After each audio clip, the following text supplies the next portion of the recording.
Hello, everybody. AEW Dynamite, Scott Golden here with the AEW Dynamite review for the 18th of June 2021. Good things on the show. They're trying to move things along, but the 10 p.m. on Friday isn't really working for them, and I think they know it deep down. MMA cage fight: Jake Hager with Chris Jericho defeat Wardlow with Shawn Spears. It certainly was a unique thing from the beginning and felt like a big deal. Both men did the best they could with things. 3 round fight, 5 minute round each. Each fighter had a corner man. Fighters could only win by knockout or submission. Looks like an octagon UFC style. Neither guy touches for the first minute. Wardlow pushes Hager into the cage and hits a couple of low kicks and a couple of punches as well. Goes for a double leg takedown. Wardlow gut wrenches him, and there's a quick throw. Hager comes back and sends Wardlow down, but releases the hold and challenges him to a fight. Hager then lands a second takedown and goes for the ground and pound. Wardlow rolls through and creates separation. Wardlow then hits another low kick and rocks Hager with a right hand before dumping him in the middle of the ring area. Hager escapes and both men stand back up and then they trade shots. Wardlow again gets the advantage and takes a Superman punch. And then Wardlow tries to put Hager away, but ends things right before the stoppage. Two men recover in their corner before the bell rings for round two. Hager avoids a knee and applies a wrist lock, but Wardlow fights out with the wrist lock, taking Hager down. Wardlow then has a full mount and hits a bunch of hammer fists before nailing an armbar. Hager rolls through armbar and lands elbows, strikes to the midsection of Wardlow before going for an armbar of his own. Hager tries to triangle, and then Wardlow goes to lift him up enough to break it. Hager transitions into an ankle lock. Wardlow rocks Hager with a kick and powerbombs him into the cage before hitting a running Rana. Wardlow spears Hager and sends him down, but Hager continues with a head and arm choke. Wardlow slips out before Hager could fight, and then there's a fireman's carry, and Wardlow gets taken down again with a Uranagi, and then Wardlow flips off Jericho, and there's a referee stoppage when Hager has the head and arm choke and gets it hooked in fully. Post-fight, Spears attacks Hager. Jericho gets involved, leading to an all-out brawl. MJF runs out and attacks Jericho and goes after the injured elbow and gets the salt to the earth on. Dean Malenko runs down to stop the fight, but he gets decked by MJF. Sammy Guevara runs out and chases MJF to the back. Frankie Kazarian, Eddie Kingston, Penta are backstage. Kazarian says tonight it's all about vengeance. He's hungry for revenge. And Kingston told his opponents to pray to their gods. Penta says his catchphrase, and off we go. Team Taz minus Brian Cage is backstage. Taz says Stark's disagreement with Cage needs to stop. Hobbs is upset because he's left alone last week. Taz challenges Hangman Page to take on Hobbs next week, 1-on-1. 2-on-1 handicap match. Ethan Page and Scorpio Sky defeat Darby Allin. Page starts off with Allin and is out wrestled with quickness, forcing a tag into Sky. Allin rolls him up for near fall. Allin comes off and fights off both opponents. Page catches a coffin drop, allowing Sky to take him down with a forearm smash. Allin drags his opponent and sends them together. Goes for another coffin drop. Page tags in and nails Allin with a shoulder tackle. Page is going to toss Allin into the front row, but Allin slipped in and gets a sleeper hold on. Allin takes over on Man of the Year ahead of the break, and once back, they repeat a bunch of backbreakers.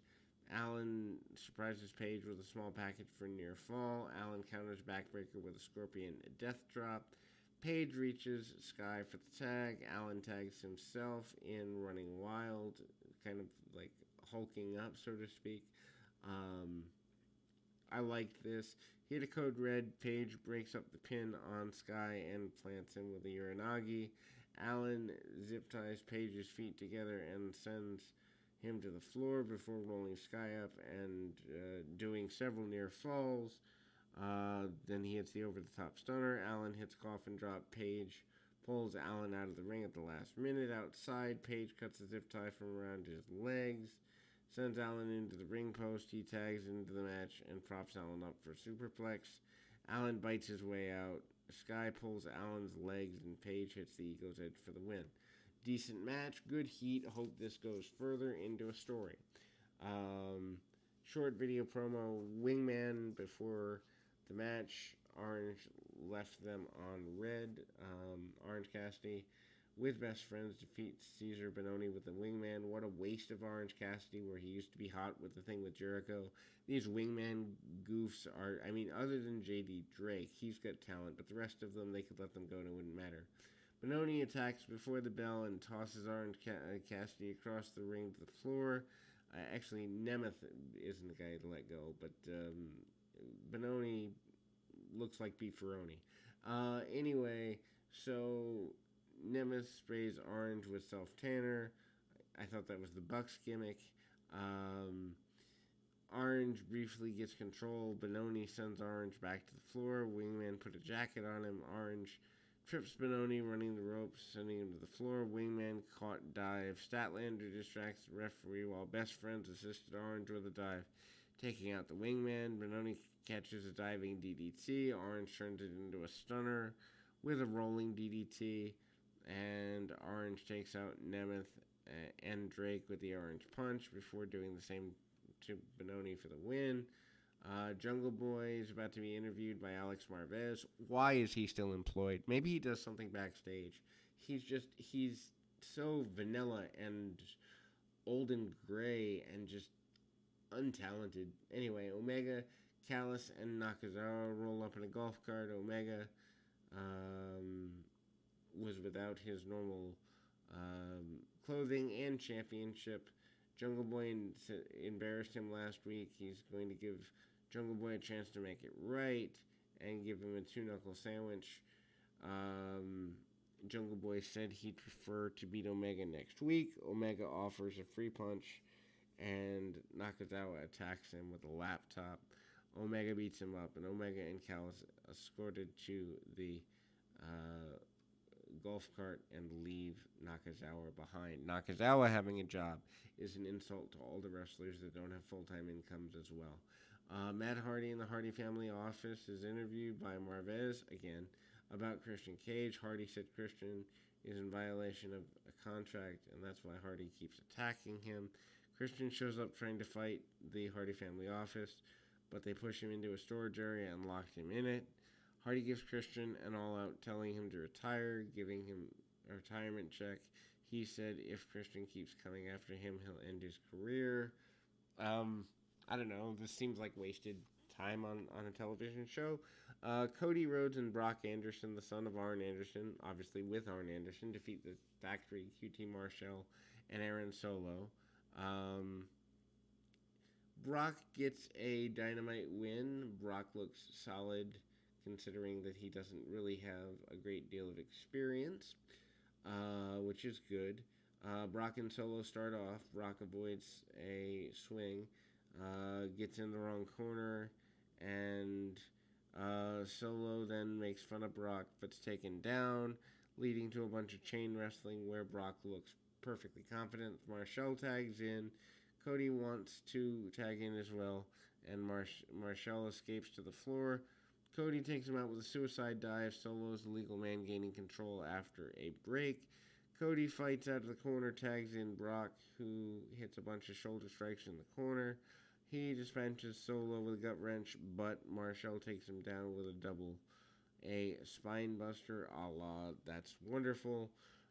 Brock reaches Cody for the hot tag, but Solo has the official distracted, allowing the Factory to double team neckbreaker for the near fall.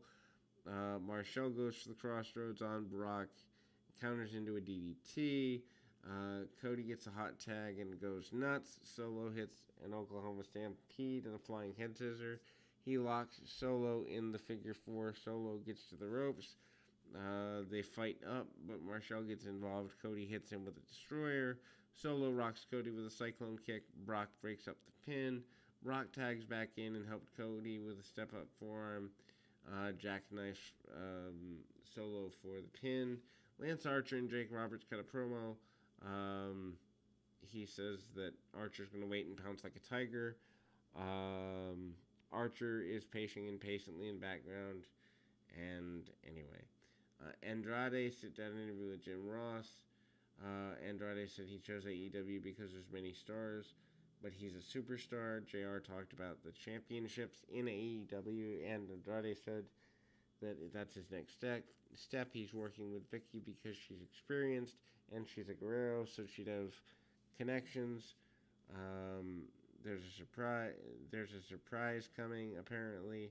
Hangman Page is with the Dark Order. He accepts Hobbs' challenge for next week.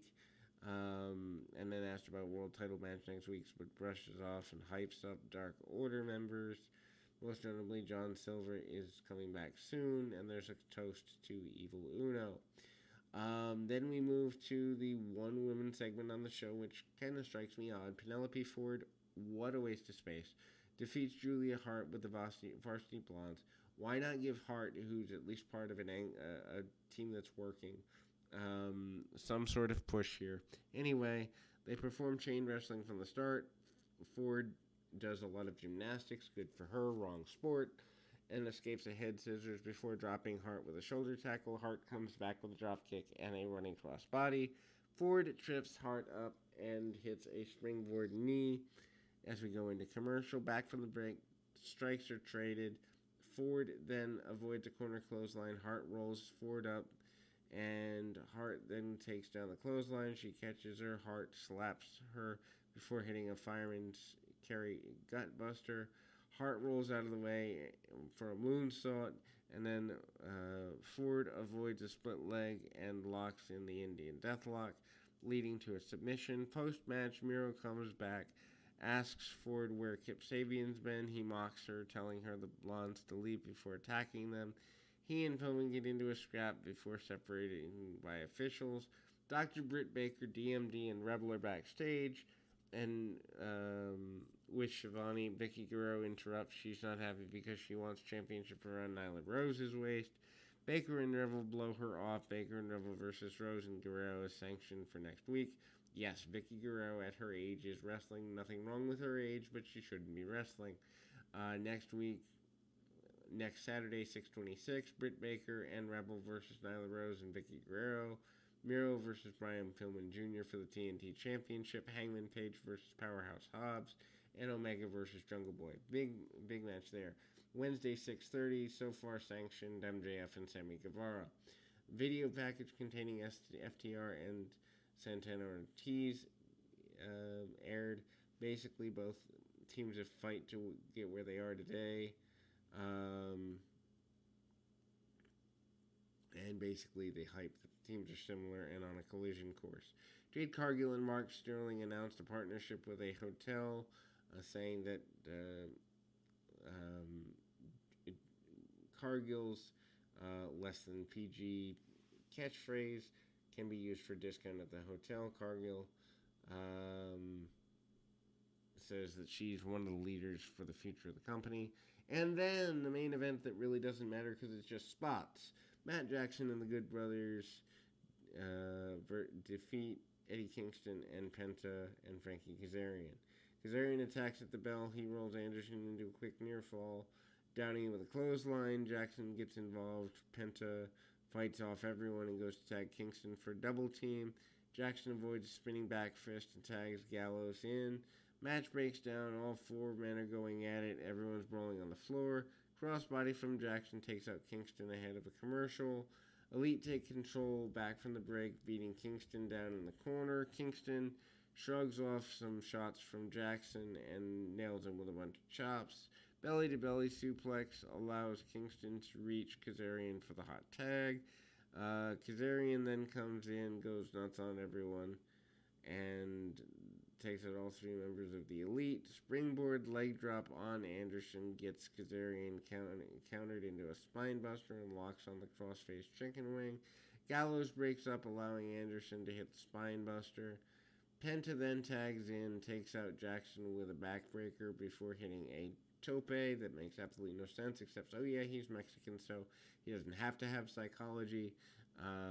Floating DDT gets a near fall. Kingston tags in, hits Jackson with a bunch of offensive maneuvers. Penta hits a Fear Factor. Kingston hits a backdrop driver. Kazarian hits the Angel's Wings, but Gallows breaks up the pin. Thrust kick from Penta to Anderson. Anderson fights out of the Fear Factor, hits a neckbreaker before tagging Gallows in. Good Brothers hit an assisted neckbreaker, and Jackson hits top rope elbow for a near fall. Kazarian breaks it up. Magic Killer and gets a parade of big moves, leading to Anderson and Penta being the only ones left in the ring. Penta hits a backstabber, goes to the top. Jackson runs out and sprays Penta with the aerosol can. Anderson hits a top rope stun gun for the win. Overall, a really good show, except for the main event that literally was just there to put people over as friends and heels and yay. Anyway, till next time, keep your feet on the ground, your mind in the moment. Till next time, everybody.